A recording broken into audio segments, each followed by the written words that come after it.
বন্ধুরা আজ করব 3 স্টেপে স্কিন পলিশিং। তার রেজাল্ট তোমরা নিজেই দেখতে পাচ্ছ। দেখো স্কিনটা কতটা ব্রাইট, উজ্জ্বল, চকচকে হয়ে গেছে। তার জন্য চলো প্যাকটা সবার আগে বানিয়ে নিচ্ছি।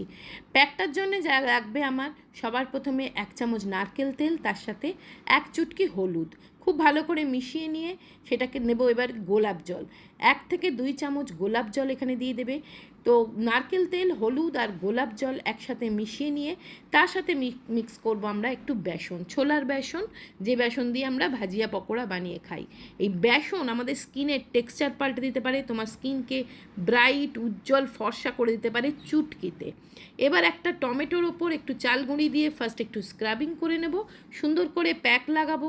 স্ক্রাবিংটা উঠিয়ে নিয়ে দেখো প্যাকটা সুন্দর করে লাগিয়ে 10 থেকে 15 মিনিট প্যাকটা ফেসে রেখে দেবো। তারপরে একটু অ্যালোভেরা জেল আর একটু গোলাপ জল মিক্স করে লাগিয়ে নেব। ট্রাস্ট মি, স্কিনের গ্লো দেখে জাস্ট অবাক হয়ে যাবে।